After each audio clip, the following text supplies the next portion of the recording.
Hey guys, this is John, and I'm playing Epic Effects in the 5-minute pool on ICC. And against Epic Effects, I'm going to play my favorite opening, the Scandinavian. And we'll play the main line with Queen A5. I remember a game I had against this guy in the Sicilian, Open Sicilian. So let's just hit him with something different this time. I'll play Bishop F5 here. Bishop E6 is also interesting. So now I'll go Bishop E6. There's a trap here. If they play Bishop C4, I have Knight takes G4. Looks dangerous for white to do that. I don't think I've ever had anyone do that, but I know that is a trap in the position. So against this move, probably just Knight beat E7. Yeah. We'll just offer a trade, see if he wants to trade knights on D7. Epic Effects. Don't think there's too much info on this guy. Okay. Says his name is Bruce Williams from Brisbane, Australia. Good day. Good day, Epic FX. Okay, I'll play... I want to figure out how to get my light square bishop into the game. The way he's adopted his setup is annoying for my light square bishop because presumably I'm going to put it on E6, but maybe I shouldn't have played knight BD7. Maybe I should have played G6.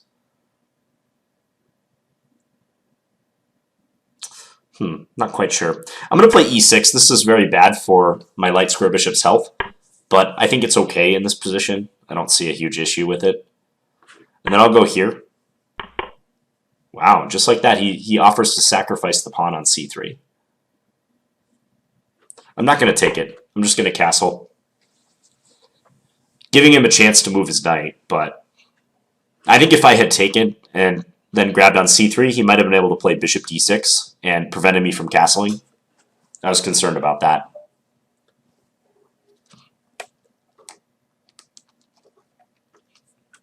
Knight D5 is one idea I have here. C5 is another idea. As it stands, I think I'll just play Rook A D8. Get ready to maybe play C5. Nice to X-ray his queen with my rook on the D file. Queen G3. Okay, that's annoying. Didn't really connect with me that he might be going over there. So now he's threatening Bishop C7.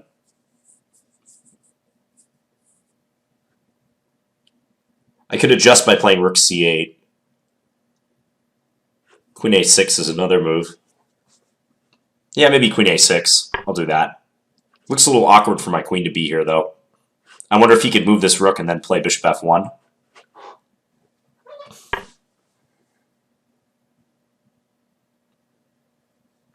So if I take, I get the feeling he's going to take with his pawn. Let's just go back with the bishop. My position's a little cramped is the only thing. It's solid, but it's cramped. I got to be aware of Bishop F1 now. That's a move that could mess with me. Maybe B6. Maybe, just maybe. Yeah, let's go B6. Just so I can play Queen B7 if he plays Bishop F1. There's no doubt he's better right now, though. He has more space. His position just looks a little nicer in general. I do feel I'm pretty solid, though. Yeah, I regret playing Knight BD7 back on move 8. If I had to pinpoint a moment in the opening that I would change, it would be that one. Okay, I'll just trade. And I'd like to be able to play C5. My light square bishop needs to be activated somehow. It's not easy.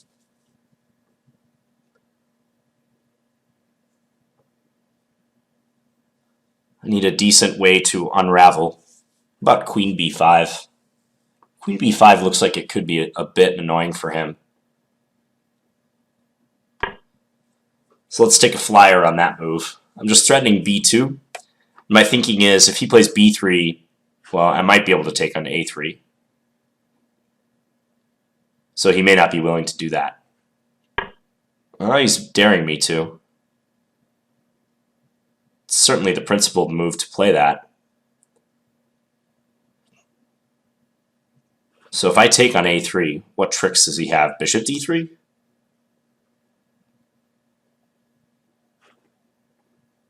I think I'm going to do it. My position might be bad if I don't do that, so the surest way to try to get back in the game is, you know, try to force your opponent to a decision. Bishop b2, maybe. Let's do that. Epic Effects is just playing instantly. If I take, is bishop c7 a problem? I don't think so. Let's just do this. Maybe I can play e5? What is that move about? Did I miss something? Okay. What is going on? Okay. He must have thought his queen was on g2 or f3 or something. That was bizarre. I don't know what he was thinking there. Yeah, he must have thought his queen-bishop battery was on this diagonal rather than the a2, b8 diagonal. Wow. Okay, well, lucky break by me. Let's go and take a look at it.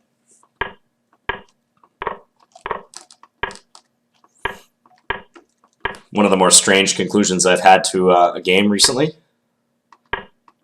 So this move, knight e5. Yeah, as I mentioned, black can play either bishop f5 or bishop e6. I'm not quite sure which one's better. In one line, it encourages white to play g4. That's bishop f5. I sort of think bishop e6 is like slightly more secure. I think this is the move that Anand chose against Kasparov in the only game where the Scandinavian has been tested at the World Championship level, which was in their 1995 PCA match in New York.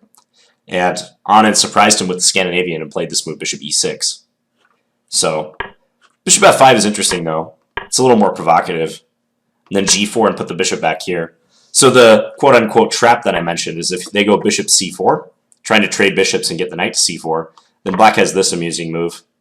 And the knight is overloaded. It's trying to defend g4 and c4. And then the line runs bishop takes e6, knight takes e5. And here, the best move for white is the paradoxical bishop c8. No joke. And then black plays queen c7. And then bishop takes b7, queen takes b7, d takes e5 leads to a position that I think is like a little bit better for black. White's structure is a bit more compromised than black's is. Same with white's king safety. So unfortunately, like no one ever really does this. So maybe I should just give up the bishop f5 line in favor of bishop e6. Here I'm probably better off playing g6. I think I maybe should delay the decision to develop the knight. Or perhaps just capture with the knight, especially if I want my bishop outside the pawn chain anyways. That might have been a better option. Yeah, because right here I run into this awkward problem of what to do with my light square bishop. If I play g6, and then they castle and I play bishop g7, hoping to like keep this diagonal free, they can maybe play rook e1 and make it awkward for me with the pressure on e7. I can't castle freely. So that's an option. So I took with a bishop, he played h3, I went e6. So I'm doing this in hopes of like later playing a pawn break like c5 so I can actually get this bishop into the game. But that never quite materialized. Here I did not take the pawn on c3 because if take, take, and take, he has bishop d6 and I thought I'd be awkward. I thought he'd have decent compensation. Let's see if the computer agrees on that. The materialistic computer. Engine says knight d5. Yeah, knight d5 is another simplifying operation I was talking about. Trying to get him to take and probably take with a c-pawn. Yeah, maybe this is a better option in retrospect. So I castled, he played queen d3. I probably should still play that knight d5 move, but I did this. This is a nice maneuver. Queen d3 to g3, threatening bishop c7. It just kind of feels like my position is not quite right here. I mean, if I knew I was able to get c5 in quicker, then I would like it, but it's hard to get that move in now. Like he gets to play d5, there's always some problems. Like my undefended bishop on e7 getting x-rayed by his rook. So b6, rook a d1, yeah, he has basically a perfect position. Just really surprised that he did this. And he did it pretty fast, too. B3, I took on A3. So the engine thinks like his position's still great, even after giving up that A pawn. I was wondering about C4. I was also wondering about bishop D3, if he could try to force my queen somewhere awkward. Because like if I go here, yeah, rook E5 is crushing. My queen is trapped. If I take, he has this bishop takes H7 idea.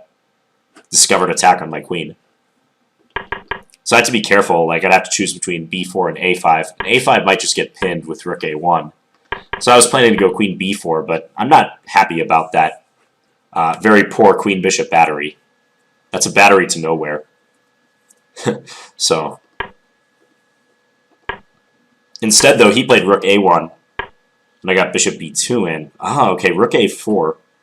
Yeah, I didn't see that move. That would defend the d-pawn and effectively cut off my bishop's retreat. I wonder if I'm just nearly losing this bishop if he does that. Seems like it. Like rook, even the simple rook B1 is something I have a hard time addressing. Yeah, he definitely should have done that. Instead, he did this and then immediately took on D7. Just really bizarre. And then took on C6. Yeah, the only logical explanation is that he thought his queen was here or here, so that bishop takes C6 would be supported, and that he'd be like skewering all my major pieces. It's the only reason I can think of. So, all right, well, lucky win against Epic Effects, and I hope you guys enjoyed that video. I'll be back again with another Blitz game tomorrow, and please leave me any feedback in the comments. Thanks for watching, guys. Bye.